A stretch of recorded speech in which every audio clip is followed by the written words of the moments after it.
Hello and welcome to Pathology Podcast.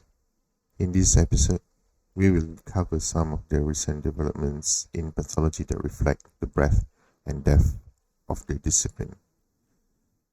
First, let's talk about Alzheimer's disease, a devastating neurodegenerative disorder that affects millions of people worldwide. Researchers have found that the immune system in the blood of Alzheimer's patients is epigenetically altered, which may contribute to the development and progression of the disease.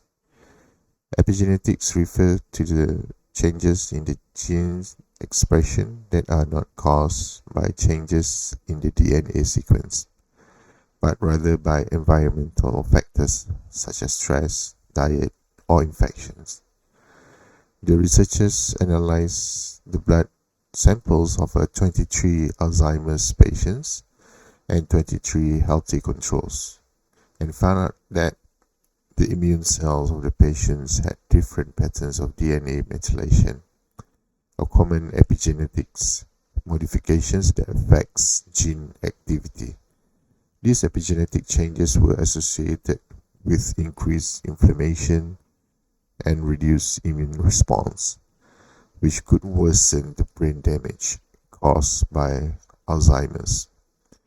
The researchers hope that their findings could lead to new biomarkers and therapeutic targets for the disease. Next, we have a rare disease called Epstein-Barr virus positive inflammatory follicular dendritic cell sarcoma, or abbreviation as EBV plus IFDCS, which has been reported in a case study with characteristic histological and molecular features. EBV+IFDCS is a type of cancer that arises from follicular dendritic cells, which are immune cells that help B cells produce antibodies. The disease is caused by infection of these cells by the Epstein-Barr virus, which is a common virus that can cause mononucleosis or the kissing disease. The case study describes a 63-year-old woman who presented with a large mass in her abdomen, which was diagnosed as EBV+IFDCS after surgical removal and pathological examination. The tumor showed a distinctive morphology or inflammatory cells and follicular dendritic cells and was positive for EBV by in situ hybridization. The author also performed molecular analysis for the tumor and identified several genetic alterations that could be involved in the pathogenesis of the disease. This case study adds to the knowledge of this rare and aggressive malignancy and highlights the importance of molecular testing for accurate diagnosis and treatment. Moving on, we have a new image processing systems called HM1000 that has been developed to quantify HER2 fluorescent in situ hybridization signals in breast cancer samples, improving the accuracy and efficacy of the test. HER2, or human epidermal growth factor receptor 2, is a protein that is overexpressed in some breast cancers and is associated with poor prognosis and resistance to therapy. Fluorescent in situ hybridization, or FISH, is a technique that uses fluorescent probes to detect the number of copies of the HER2 genes in the tumor cells, which can help determine the best treatment option for the patient. However, FISH is a labor-intensive and subjective method that requires manual counting of the signals by the pathologist, which can lead to inter-observer variability and errors. The HM1000 system is a novel device that can automatically capture and analyze the FISH images using artificial intelligence and machine learning algorithm. The system can accurately measure the HER2 gene amplification status and provide standardized and objective report in less than 10 minutes. The system has been validated in a clinical study and has shown high concordance with the conventional fish method. The HM1000 system could potentially revolutionize the practice of fish and improve the quality and efficiency of breast cancer diagnosis and treatment.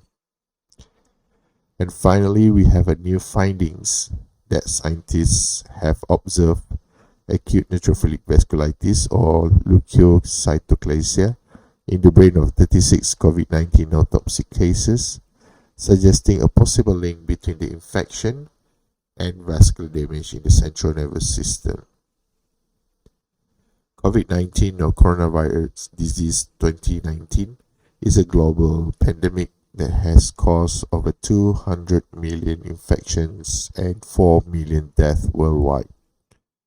COVID-19 is caused by the severe acute respiratory syndrome coronavirus 2 or SARS-CoV-2, which primarily affects the respiratory systems, but can also cause multi-organ dysfunction and complications. One of the possible complications of COVID-19 is neurological impairments such as stroke, encephalitis, and cognitive decline.